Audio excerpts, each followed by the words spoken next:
Coming to you straight from the Pine Belt, it's NerdCast. This is NerdCast. I'm CJ, this is Austin. This is your local news source for pop culture news with a geek slant. And we are going to discuss some topics today from the last couple of weeks. So getting into some Marvel and DC news. First up, Marvel. Avengers Doomsday. You are a bigger Marvel MCU guy than I am. Yep. It's just hard for me to keep up with. Is he supposed to be is it supposed to be connected to Tony Stark and Iron Man? But apparently no. I did a little bit of research. Apparently it's a whole new original Doctor Doom, not connected to Tony Stark and Iron Man. But Marvel did a cast announcement live stream that pulled in huge record numbers. Mm-hmm. Who all's supposed to be in the Doomsday movie? No, I'm getting to that. Whew. It is a huge ensemble cast. Okay. The stream they did it had 275 million digital viewers. That's insane. Which 3.1 million social mentions, which that don't seem like it really adds up. 275 million viewers, but 3.1 million. So I guess that's hashtags and stuff. That Don't make no sense because you would have way more than that, especially in today's society. I would think so too, but that's one of the numbers they're pushing. So the Deadpool and Wolverine Super Bowl trailer, when that came out a couple years ago, it was the most viewed movie trailer ever. Yeah. And this live stream did 5 times the social volume. Hugh Jackman. Who wouldn't want to see those abs? I believe it's the most viewed live stream. I believe it's the most viewed live stream ever. So the way they announced it is they had these chairs, I guess, with the cast's name on. I haven't actually watched the video, I admit that. But they were unveiling the cast chairs with the cast's names on them. So 27 cast members were announced, including the cast of the new Fantastic Four. Patrick Stewart will be returning as Professor Xavier from the X-Men movies. Ian McKellen will be Magneto. Okay. Alan Cumming as Nightcrawler, Rebecca Romaine as Mystique, James Marsden as Cyclops, Kelsey Grammer as Beast, and Channing Tatum will also be included, but as Gambit. He has teased that he may not play Gambit, which that's just a tease. Well, I hope they do bring him as Gambit because he practiced and wanted to play that role so bad. Really? He had his own movie trailer and everything. It was going to be his own legit movie, but it never. Oh yeah. It never saw the light of day. Yeah, they canceled it, didn't they? Until the Deadpool and Wolverine, where Gambit came into the picture. Yeah. Yes, he did a better Gambit than the. That's kind of like what happened to Deadpool himself too. They did some test footage years and years ago with Ryan Reynolds. Yep. And it never came out till years and years later. Chris Hemsworth, Thor. Anthony Mackie, the new Captain America. Tom Hiddleston, Loki. Paul Rudd, Ant-Man. And more. Cast members from the upcoming Thunderbolts movie will also be included. And they actually teased on X that more may be coming, so something to keep an eye on. He's not supposed to be anything resembling Downey. You know what I'm saying? Iron Man, yeah, Tony Stark. Yeah, it's an original Doctor Doom, not connected. Okay. I have a feeling they'll still connect it to Tony Stark somehow. I think they will too. Because with the snap of the fingers, he could have altered reality because of the reality stone. So. And then, Lord, I'm blanking on the superhero. Who's the one with the dimension and time abilities? Oh, Doctor Who. Doctor Strange. Doctor Who.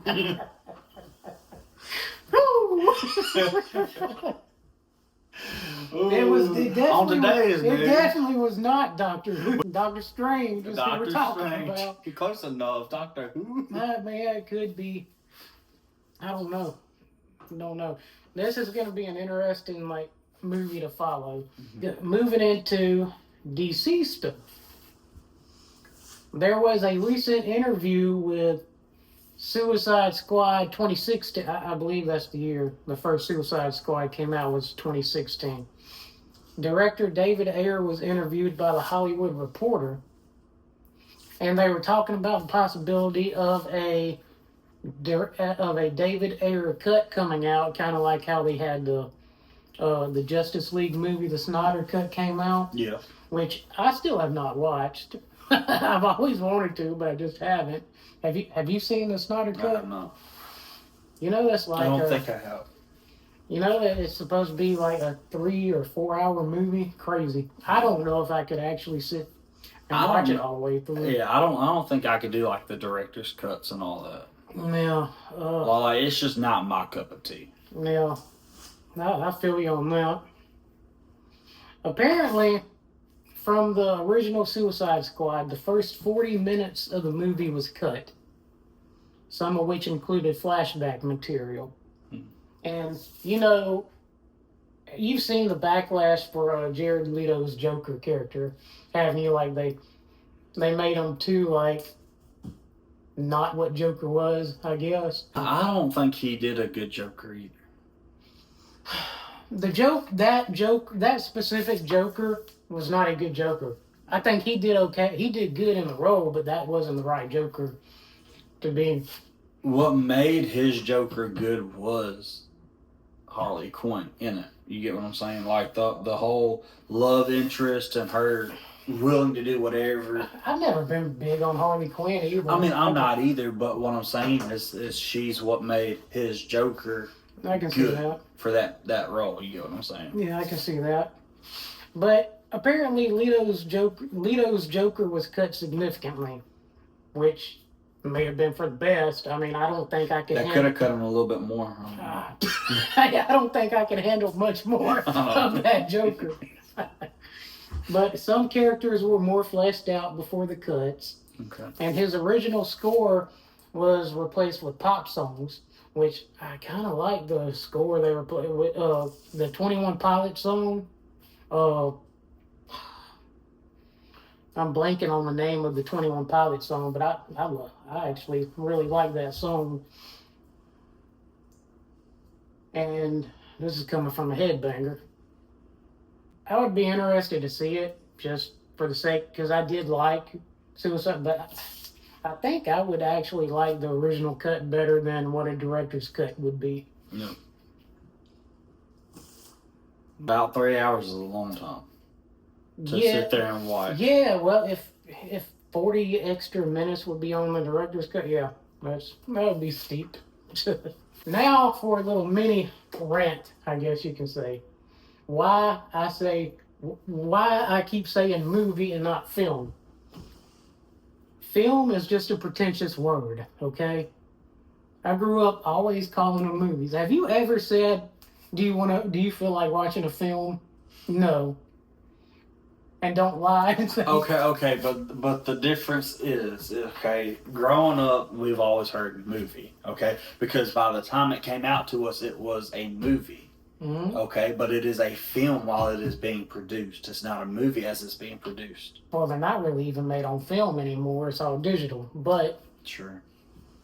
I mean, that just sounds like it just sounds pretentious, man.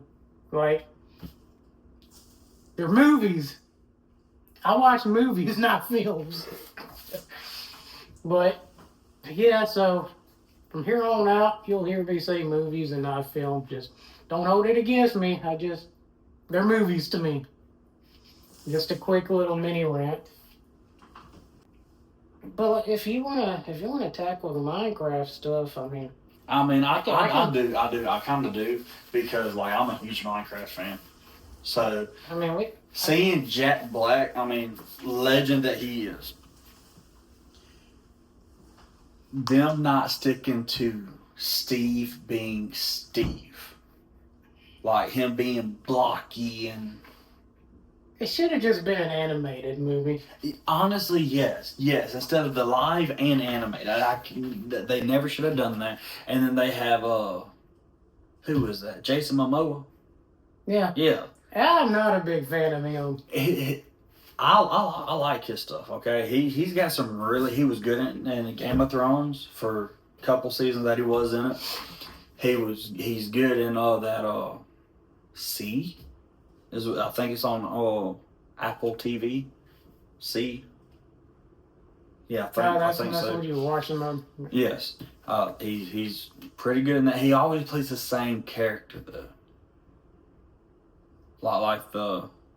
It's almost like he's the same character and everything. In everything. But the Minecraft he ain't. He's I don't know if he's supposed to be like... I don't know, he's wearing... Yeah, I know he looks weird. He looks weird. And then like the whole table, like whenever they do like the buckets and stuff, and he slams all the materials down and he hits the hammer on the table and he comes up with like these buckets with chains. That's not part of the game. I don't like that. See, I don't even know what you're referring to right now. The I'm not crafting Minecraft table. person either.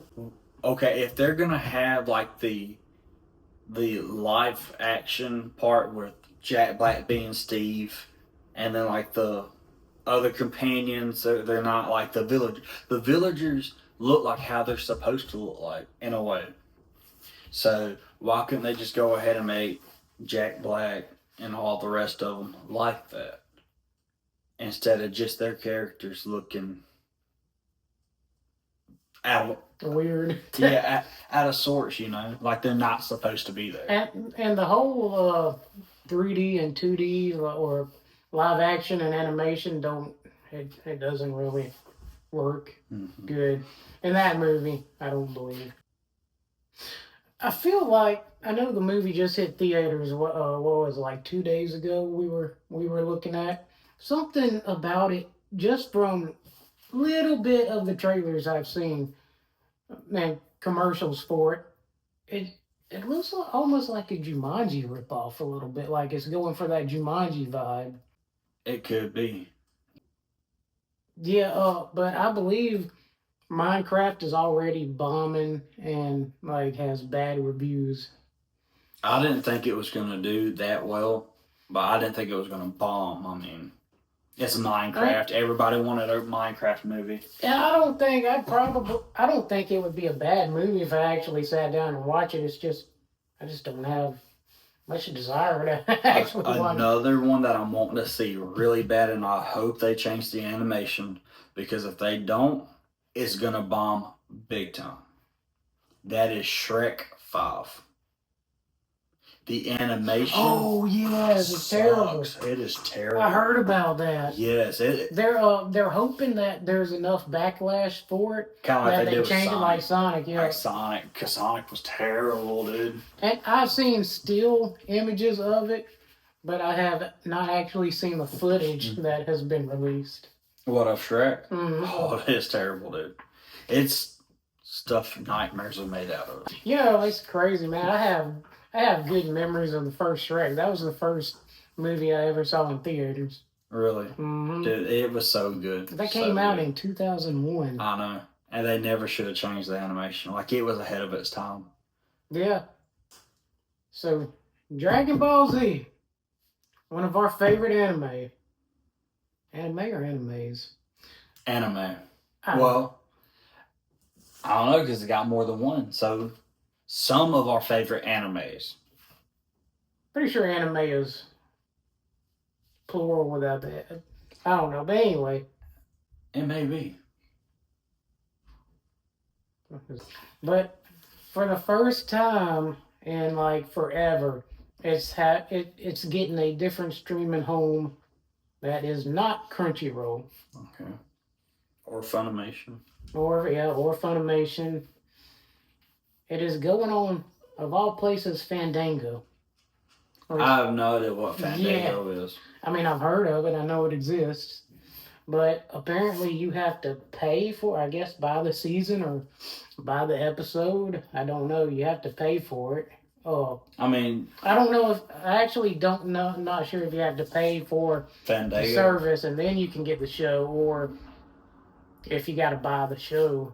But for the first time ever, it's gonna have the Faulconer, the American Faulconer score on streaming, which is crazy because that has never happened. I don't believe that's ever happened. And you know I love the Faulconer soundtrack, the American soundtrack. They changed the original. They got another company to redo the music because they thought it was like too slow, and they wanted to amp it up and make it more kind of rocking, I guess. But which, I mean, that's my favorite though. yeah. To me, it fits Dragon Ball to a T. But the crazy thing is, we were watching the home release, and I did not know you could bring the Faulconer score up on the show. Oh, you talk about my box collection. Yeah, and the one I got too. But so we watched near about that whole show before I discovered you could change the music on it. Yeah. So you kind of missed out on that, but it's so good. But there's a catch to this. Apparently, some episodes do not have that music. Like there's always. So it was a hit or miss on if it was gonna have it or not. Yeah. And who's to say that the last couple of episodes were the only ones that had it, and that's why we didn't notice it before. No. This is for Fandango, the streaming version on Fandango. Oh, okay. Okay. But something is always messed up with Dragon Ball. It's like a meme at this point. Like the home releases are not good. Yeah. There's always problems with audio, the picture quality, the remastering process. And now they put this on streaming, and for some reason, not all of the episodes do have that soundtrack. You can actually look online and see which episodes are missing it. I mean, it's still cool that soundtrack is available on streaming. It's just wish it wasn't messed up. Like, Dragon Ball tends to be messed up. Now we get into some gaming news. Yes. So, 4 days ago, there's a huge event. Some big news and a lot of information came out. Nintendo had its Switch 2 Direct, where all of the details of the upcoming Switch 2 were unveiled.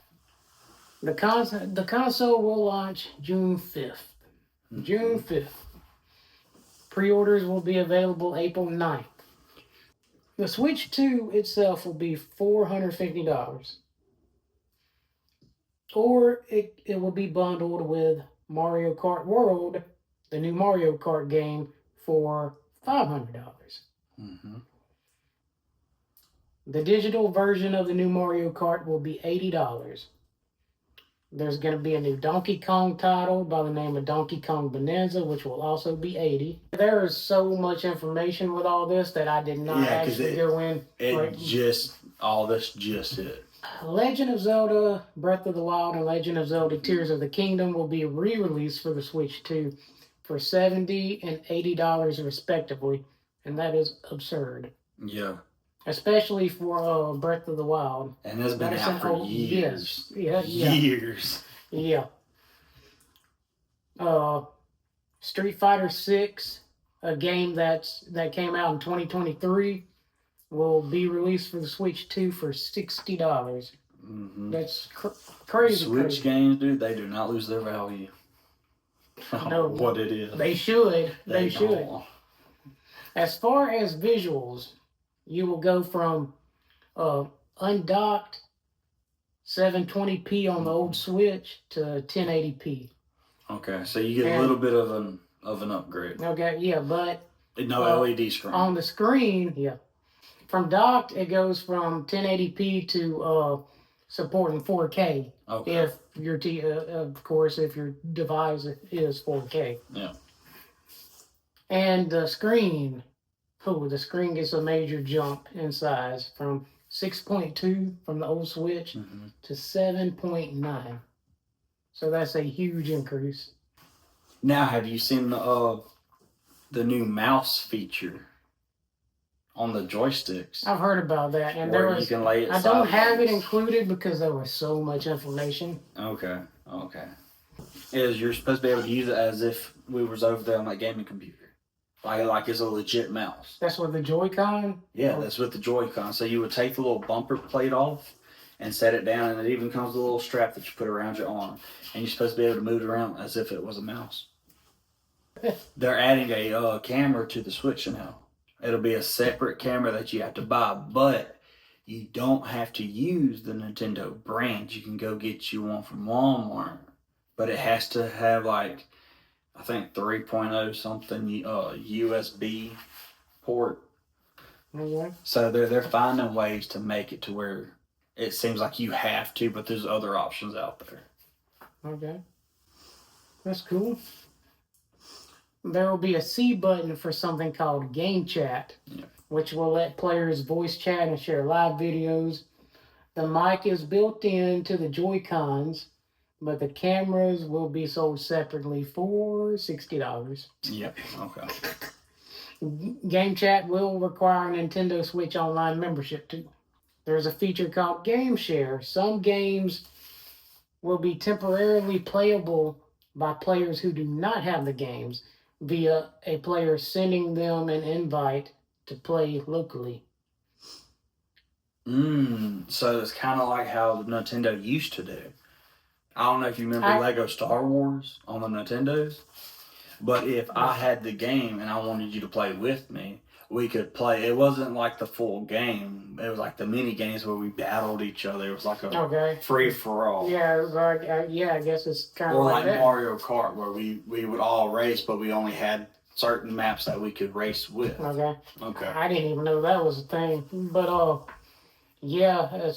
but temporarily available. So I'm guessing it's kind of going to be kind of like a demo, like a trial run of the game for the person that does not have that game. Either that, or it's going to be a limited time to see if it kicks off. You get what I'm saying? Yeah.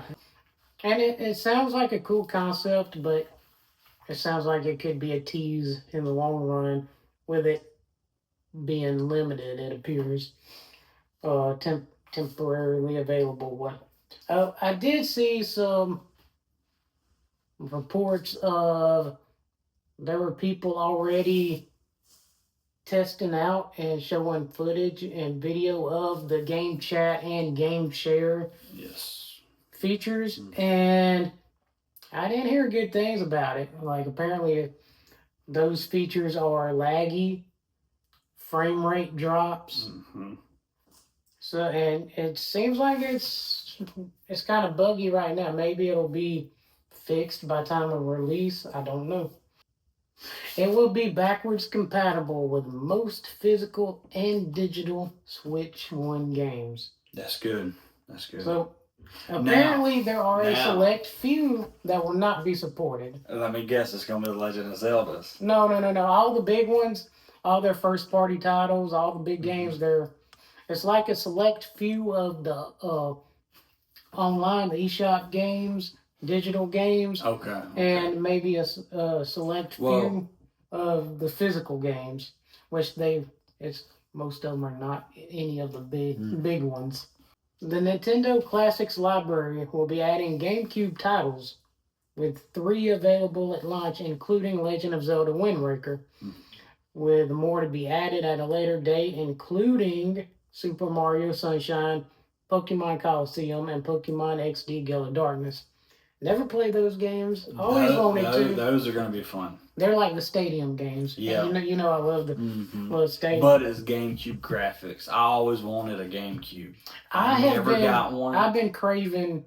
I never played GameCube either. But I've never. But I've done I've had friends that's had them. And I've seen gameplay and stuff, but I've read one and I want to experience it for myself. I do too. I've read about some of the best games and like collectors stuff, like people collecting, and I really would like to play some GameCube stuff. I'll tell you what, if you have I forget which Zelda it is, for the GameCube, where it's still mint condition with the manual and everything. It is expensive. The games are cheap from what I've heard, but the consoles themselves are. No, the consoles are cheaper than the games. Oh, so it's the other way around. It's the other way around. Okay. It's the games themselves, because not that many people still have those games laying around. Yeah. So they're harder to find. It's not like a PlayStation 2 game where there was, just about all of America had it. Mm-hmm. But the GameCube, whole different ballgame. And another piece of information was some physical releases will come in the form of a game key card, which I guess that's partially doing away with cartridges. There's going to be a game key card, which you're buying a physical copy, but you have to download it like a digital game, which you'll need internet one time to download it. But then after that, it's, free. You can play it whenever without internet. But so say if you delete the game, or is it still going to act as if that's or is it like a one-time use only? That's a good question. I hope it's not one-time. Because, the whole purpose of digital versus hard copy is that the hard copy, you'll always have it. I don't like getting digital copies for the fact of if something happens to your console and it messes up, like the Xbox. Okay, it had a one-time transfer thing. So all of your digital copies would be downloaded to your other console. But if something happened to that second console, you lost them forever, then you would have to rebuy what you had. Well, I'm going to give them the benefit of the doubt and say they're probably re-downloadable. I'm hoping so for it to be that much different than the digital. But everything I saw about this, it's some physical releases. So we really don't know how it's all going to shake out yet. There's still a lot of questions about all this stuff. All right, y'all, this has been a blast. Tune in next week. We'll see you then. Thanks for watching. NerdCast. Peace. I think that was good.